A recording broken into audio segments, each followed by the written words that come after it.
Halo semua, di sini saya akan menjelaskan tentang materi UAS dari Global Security. Untuk materi yang pertama kita dari National Security. Hari ini menjelaskan tentang National Security atau keamanan nasional. Secara sederhana, keamanan nasional adalah kemampuan suatu negara untuk melindungi kedaulatan, integritas wilayah, pemerintahan, serta keselamatan dan kesejahteraan rakyatnya dari berbagai bentuk ancaman. Namun, jika kita melihat lebih dalam, konsep ini sangat kompleks dan terus berkembang mengikuti perubahan dinamika global. Secara historis, konsep keamanan nasional berakar pada ancaman militer. Pada masa Perang Dunia dan Perang Dingin, keamanan nasional identik dengan pertahanan negara dari invasi atau serangan negara lain. Fokus utama kebijakan adalah memperkuat angkatan bersenjata, membangun sistem pertahanan, membangun aliansi militer, serta menjaga keseimbangan kekuatan. Dalam pendekatan ini, ancaman dipandang datang dari luar dan keamanan dicapai melalui kekuatan militer serta strategi pertahanan yang kuat. Namun, setelah berakhirnya Perang Dingin dan memasuki era globalisasi, ancaman terhadap negara menjadi jauh lebih beragam. Ancaman tidak lagi selalu berbentuk serangan bersenjata. Misalnya, terorisme internasional menjadi salah satu ancaman besar yang tidak berasal dari negara, melainkan dari kelompok non-negara yang memiliki jaringan global. Serangan teroris dapat terjadi secara tiba-tiba dan menargetkan masyarakat sipil, sehingga menciptakan rasa takut yang luas dan mengganggu stabilitas nasional. Selain itu, perkembangan teknologi informasi memunculkan ancaman baru dalam bentuk serangan cyber. Serangan cyber dapat menargetkan sistem perbankan, infrastruktur energi, fasilitas kesehatan, hingga sistem pertahanan negara. Ancaman ini seringkali sulit dilacak karena pelakunya dapat beroperasi lintas negara tanpa batas geografis yang jelas. Oleh karena itu, keamanan cyber kini menjadi salah satu pilar penting dalam strategi keamanan nasional modern. Ancaman lain yang tidak kalah penting adalah ancaman ekonomi. Krisis ekonomi global dapat melemahkan stabilitas suatu negara, meningkatkan pengangguran, memperbesar kesenjangan sosial, dan memicu ketidakpuasan masyarakat. Ketergantungan terhadap impor energi atau pangan juga dapat menjadi risiko keamanan jika terjadi gangguan pasokan global. Oleh karena itu, banyak negara kini memasukkan ketahanan ekonomi, ketahanan energi, dan ketahanan pangan sebagai bagian dari keamanan nasional. Selanjutnya, pandemi global telah menunjukkan bahwa ancaman kesehatan juga dapat menjadi isu keamanan nasional. Ketika sistem kesehatan tidak siap untuk menghadapi wabah besar, dampaknya tidak hanya pada sektor kesehatan, tetapi juga pada ekonomi, pendidikan, dan stabilitas sosial. Hal ini membuktikan bahwa keamanan nasional harus mencakup kesiapsiagaan dalam menghadapi krisis non-militer. Dalam konteks ini, keamanan nasional modern bersifat multidimensional. Beberapa dimensi utama meliputi yang pertama, keamanan militer, yaitu perlindungan terhadap ancaman bersenjata dari luar negeri. Yang kedua, keamanan politik, yaitu menjaga stabilitas pemerintahan dan sistem demokrasi dari ancaman kudeta, ekstremisme, dan intervensi asing. Ketiga, keamanan ekonomi, yaitu memastikan stabilitas ekonomi nasional dan ketahanan terhadap krisis global. Yang keempat, keamanan sosial, yaitu menjaga kohesi sosial dan mencegah konflik horizontal di masyarakat. Kelima, keamanan lingkungan, yaitu menghadapi ancaman perubahan iklim, bencana alam, dan degradasi lingkungan. Yang keenam, keamanan cyber dan teknologi yang melindungi infrastruktur digital dan data nasional. Karena ancaman yang dapat dihadapi semakin kompleks, strategi keamanan nasional tidak hanya dapat mengandalkan kekuatan militer. Negara harus menerapkan pendekatan yang komprehensif dan terintegrasi. Pendekatan ini sering disebut sebagai whole of government approach, di mana berbagai kementerian dan lembaga negara bekerja sama secara terkoordinasi. Misalnya, Kementerian Pertahanan, Kementerian Dalam Negeri, Kementerian Komunikasi, dan Kementerian Kesehatan harus memiliki sistem koordinasi yang jelas dan menghadapi krisis. Lebih jauh lagi, ada konsep whole of society approach yang menekankan bahwa masyarakat sipil, sektor swasta, akademisi, dan mediasi juga memiliki peran dalam menjaga keamanan nasional. Contohnya, perusahaan teknologi memiliki tanggung jawab dalam melindungi data pengguna dan mencegah penyebaran disinformasi. Lembaga pendidikan berperan dalam membangun literasi digital dan kesadaran kebangsaan. Media berperan dalam menyebarkan informasi yang akurat agar tidak terjadi kepanikan. Namun, dalam menjalankan kebijakan keamanan nasional, negara sering menghadapi dilema antara keamanan dan kebebasan. Untuk mencegah ancaman, pemerintah mungkin menerapkan pengawasan ketat, pembatasan akses informasi atau regulasi yang membatasi kebebasan tertentu. Di satu sisi, langkah tersebut bertujuan melindungi masyarakat. Di sisi lain, jika tidak diawasi dengan baik, kebijakan tersebut dapat mengancam hak asasi manusia dan prinsip demokrasi. Oleh karena itu, transparansi, akuntabilitas, dan supremasi hukum menjadi elemen paling penting dalam pelaksanaan keamanan nasional. Selain aspek domestik, keamanan nasional sangat terkait dengan hubungan internasional. Kerjasama regional dan global diperlukan untuk mengatasi ancaman transnasional seperti perdagangan narkoba, penyelundupan senjata, terorisme, serta perubahan iklim. Diplomasi menjadi salah satu instrumen penting dalam mencegah konflik dan membangun stabilitas. Dengan kata lain, keamanan nasional tidak hanya dijaga melalui kekuatan keras atau hard power, tapi juga melalui diplomasi dan kerjasama internasional atau soft power.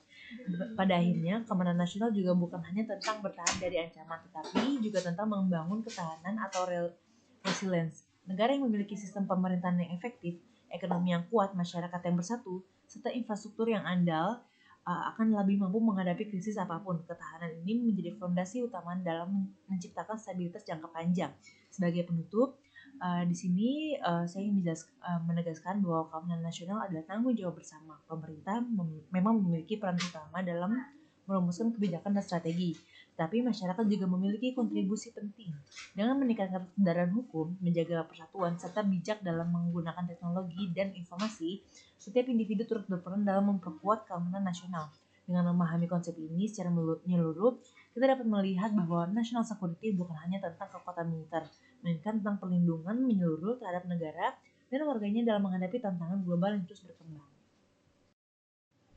Selanjutnya, grand strategi. Grand strategi dapat dipahami sebagai perencanaan besar dan menyeluruh yang dirancang oleh suatu negara untuk mencapai tujuan jangka panjangnya dalam sistem internasional. Jika strategi militer berfokus pada bagaimana memenangkan pertempuran atau perang, maka grand strategi berada pada tingkat yang lebih tinggi.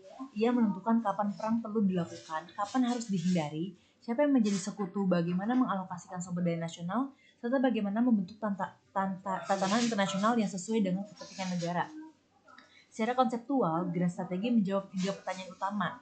Yang pertama, apa tujuan utama negara dalam jangka panjang? Yang kedua, apa saja ancaman dan peluang yang ada di lingkungan strategisnya? Ketiga, bagaimana cara terbaik untuk mengintegrasikan seluruh instrumen kekuatan nasional untuk mencapai tujuan tersebut?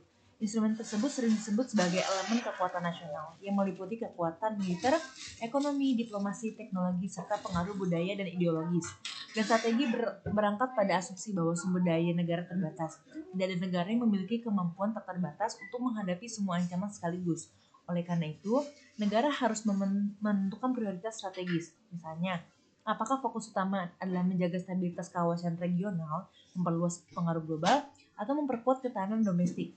Tanpa prioritas yang jelas, kebijakan luar negeri dan pertahanan dapat menjadi reaktif dan tidak konsisten. Dalam praktiknya, grand strategi mencakup kombinasi antara hard power dan soft power.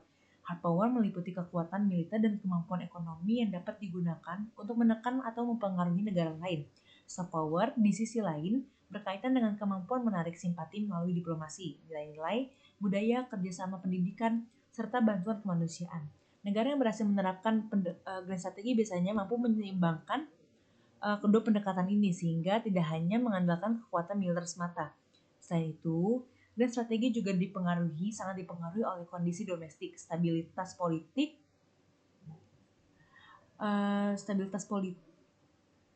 kekuatan ekonomi, dukungan publik, dan legitimasi pemerintahan menjadi faktor penting dalam berkelanjutan strategi jangka panjang. Sebuah strategi yang ambisius di luar negeri tidak akan berhasil jika kondisi dalam negeri lemah atau tidak stabil. Oleh karena itu, terdapat hubungan erat antara kebijakan domestik dan kebijakan luar negeri dalam kerangka grand strategi.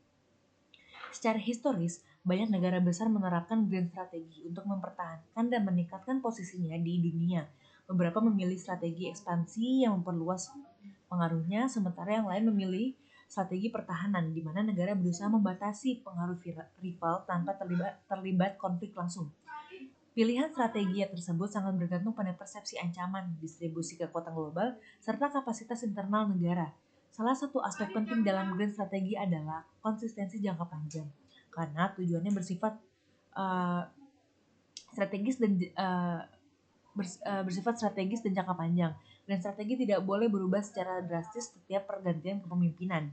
Meskipun penyesuaian tetap diperlukan, arah besar harus tetap terjaga agar kredibilitas negara di mata internasional tidak terganggu.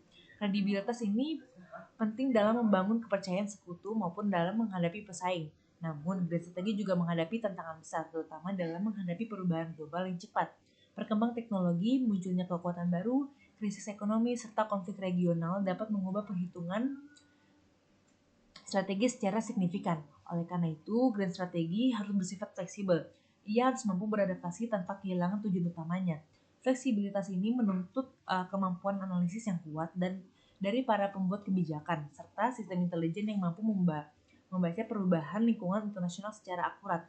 Tantangan lainnya adalah dilema antara idealisme dan realisme. Di satu sisi, negara mungkin ingin mempromosikan nilai-nilai tertentu sebagai demokrasi atau hak manusia. Di sisi lain, kepentingan nasional terkadang mengharuskan kerjasama dengan negara yang memiliki sistem politik berbeda. Dalam konteks ini, grand strategi menuntut keseimbangan antara prinsip moral dan kepentingan strategis. Keputusan yang diambil seringkali melibatkan pertimbangan yang kompleks dan kompromi politik. Lebih jauh lagi, grand strategi tidak hanya relevan bagi negara besar. Negara dengan kekuatan menengah atau negara berkembang juga memerlukan strategi jangka panjang untuk menentukan posisi dan arah kebijakan luar negerinya. Misalnya, suatu negara dapat memilih untuk fokus pada diplomasi, ekonomi, membangun peran sebagai mediator konflik, atau memperkuat integrasi regional sebagai bagian dari strategi besarnya. Dengan memiliki grand strategi yang jelas, negara dapat memaksimalkan potensi yang dimilikinya meskipun sumber dayanya terbatas. Dan strategi juga berfungsi sebagai alat koordinasi antar lembaga negara. Tanpa kerangka strategis yang terpadu, Kementerian Pertahanan, Kementerian Luar Negeri, dan Kementerian Ekonomi mungkin memiliki kebijakan yang berjalan sendiri-sendiri. Dan strategi memastikan bahwa semua kebijakan tersebut bergerak menuju tujuan nasional yang sama. Dengan demikian, ia menciptakan koherensi dan efektivitas dalam pelaksanaan kebijakan. Sebagai penutup, dapat disimpulkan bahwa grand strategi adalah fondasi utama dalam menentukan arah dan berkelanjutan suatu negara di tengah dinamika global. Ia bukan hanya tentang kekuatan militer, tetapi tentang bagaimana negara mengintegrasikan seluruh sumber daya dan kebijakannya untuk mencapai tujuan jangka panjang.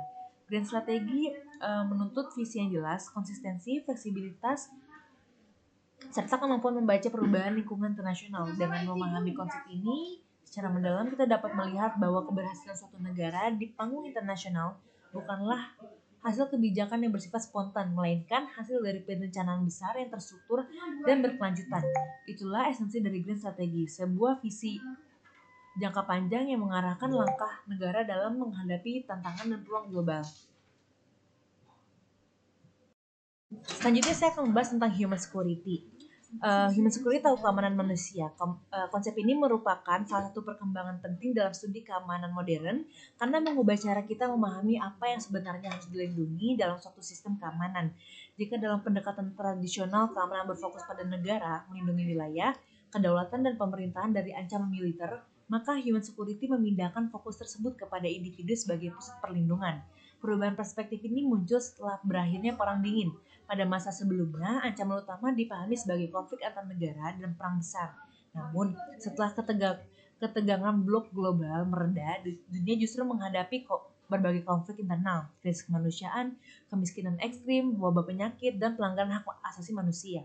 Dalam situasi tersebut, menjadi jelas bahwa sebuah negara bisa saja tidak berperang, tetapi masyarakat tetap hidup dalam ketidakamanan. Oleh karena itu, keamanan tidak cukup hanya diukur dari stabilitas militer, melainkan dari kondisi kehidupan manusia itu sendiri. Human security didasarkan pada dua prinsip utama, yaitu freedom from fear dan freedom from want. Freedom from fear berarti setiap individu harus terbebas dari ancaman kekerasan seperti konflik bersenjata, terorisme, kejahatan, dan represi politik.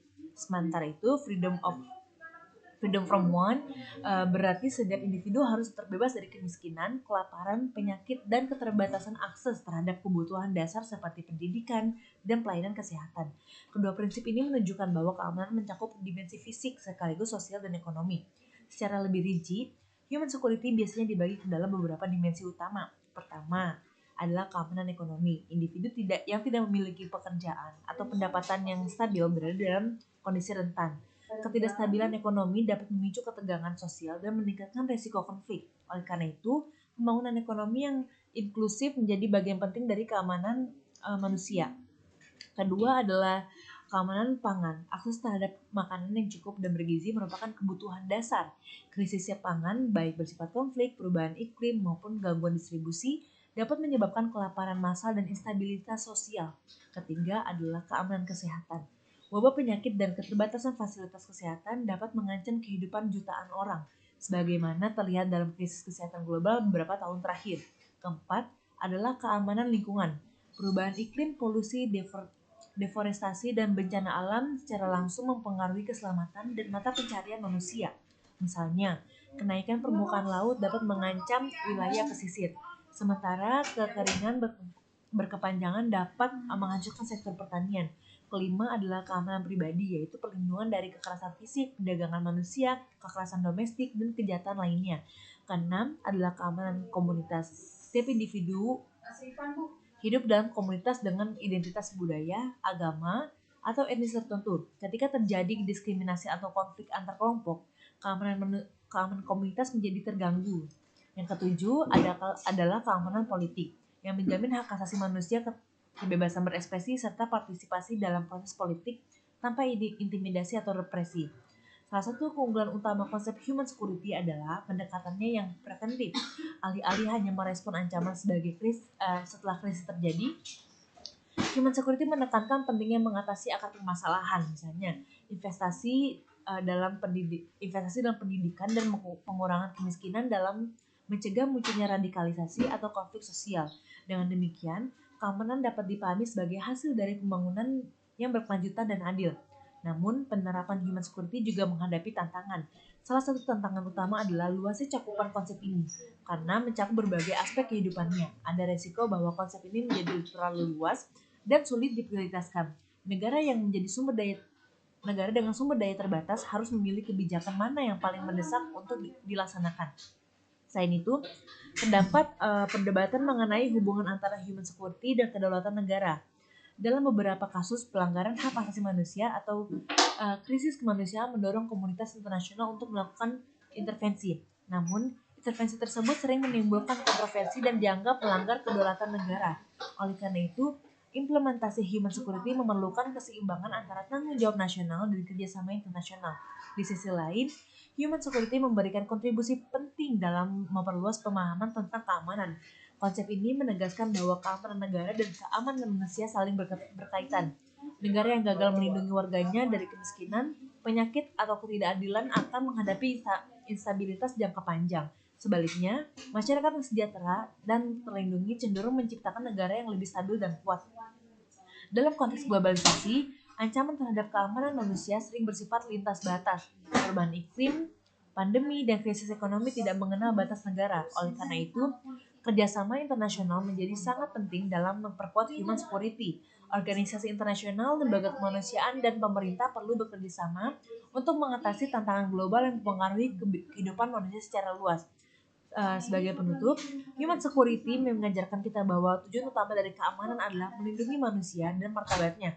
Keamanan tidak hanya berarti tidak adanya perang, tetapi juga adanya kondisi yang memungkinkan setiap individu dengan hidup dengan aman, sehat, dan sejahtera. Dengan pendekatan yang komprehensif dan berorientasi pada manusia, human security memberikan kerangka yang relevan untuk menghadapi tantangan dunia modern yang semakin kompleks. Melalui pemahaman ini, kita dapat melihat bahwa keamanan sejati bukan hanya tentang mempertahankan negara, tetapi tentang memastikan setiap orang memiliki kesempatan untuk hidup dan aman dan bermartabat.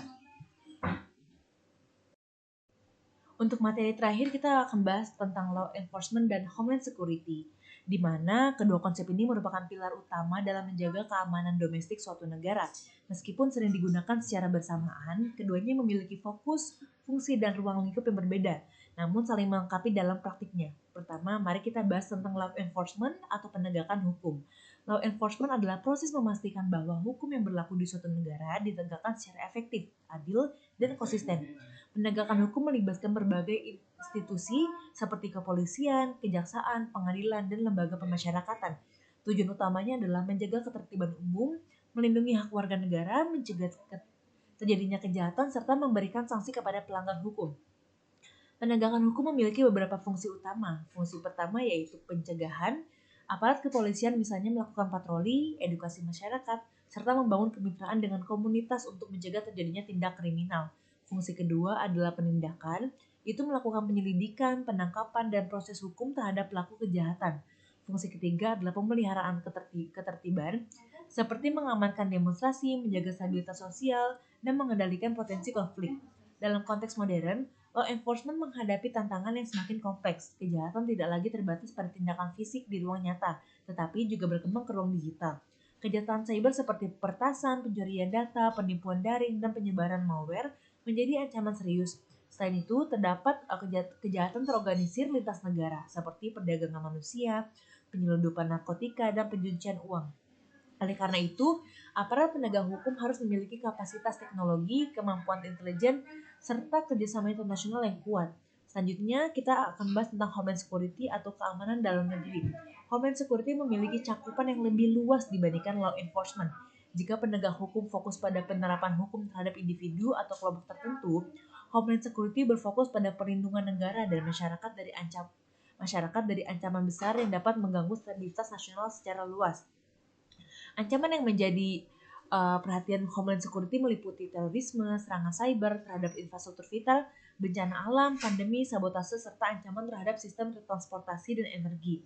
Homeland Security mencakup 3 elemen utama, yaitu pencegahan, perlindungan, dan respon. Pencegahan berarti mendeteksi dan menghentikan ancaman sebelum terjadi.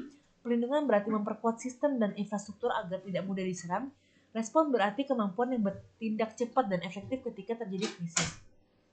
Salah satu aspek penting dalam Homeland Security adalah perlindungan terhadap critical infrastruktur atau infrastruktur vital seperti bandara, pelabuhan, pembangkit listrik, jaringan air bersih, rumah sakit, dan sistem komunikasi.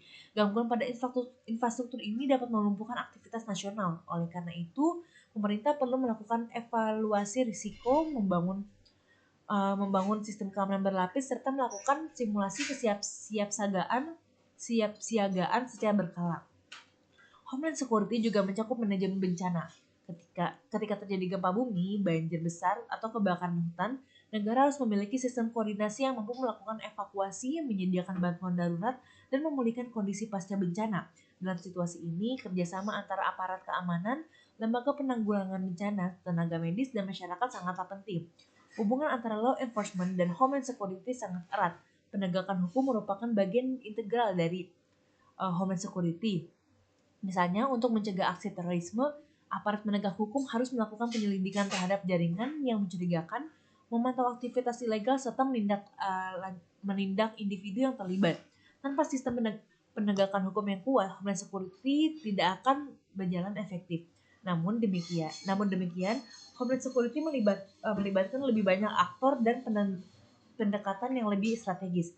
Selain aparat penegak hukum, Homeland Security juga melibatkan badan intelijen, militer dalam peran tertentu, otoritas imigrasi, serta sektor swasta.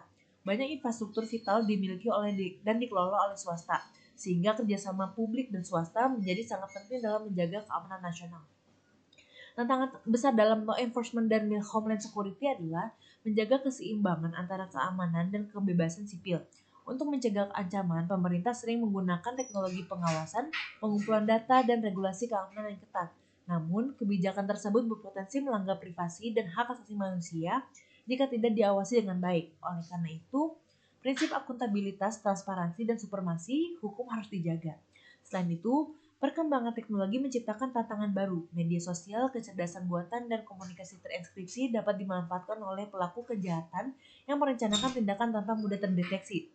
Di sisi lain, teknologi juga dapat membantu aparat melalui analisis data besar, sistem pengenalan pola, dan sistem peringatan dini. Dengan demikian, investasi dalam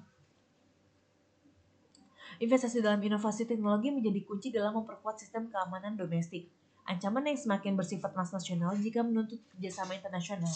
Terorisme, perdagangan narkotika, dan kejahatan cyber sering melibatkan jaringan lintas negara. Oleh karena itu, pertukaran informasi intelijen, perjanjian ekstradisi, serta operasi bersama antar negara menjadi bagian penting dalam strategi keamanan. Pada akhirnya, efektivitas law enforcement dan Homeland Security tidak hanya ditentukan oleh kekuatan aparat, tetapi juga oleh kepercayaan masyarakat. Ketika masyarakat percaya bahwa hukum ditegakkan secara adil dan kebijakan keamanan dibuat untuk melindungi, bukan menindas, maka kerjasama antar warga dan pemerintahan akan lebih mudah terbangun. Partisipasi masyarakat dalam melaporkan aktivitas mencurigakan, menjaga keterlibatan, dan Mematuhi hukum menjadi elemen penting dalam menciptakan keamanan yang berkelanjutan. Sebagai penutup, dapat disimpulkan bahwa law enforcement dan homeland security adalah dua komponen yang saling melengkapi dalam menjaga stabilitas domestik. Law enforcement memastikan aturan hukum ditegakkan secara adil dan konsisten, sementara homeland security melindungi negara dari ancaman besar yang dapat mengganggu sistem nasional secara menyeluruh. Dalam era modern yang penuh tantangan kompleks dan multidimensional, keduanya harus dijalankan secara terintegrasi, adaptif, dan tetap menghormati hak asasi manusia. Dengan pendekatan yang komprehensif dan berbasis hukum, keamanan dalam negeri dapat tercapai dengan mengorbankan nilai-nilai demokrasi dan kebebasan menjadi fondasi negara itu sendiri. Terima kasih.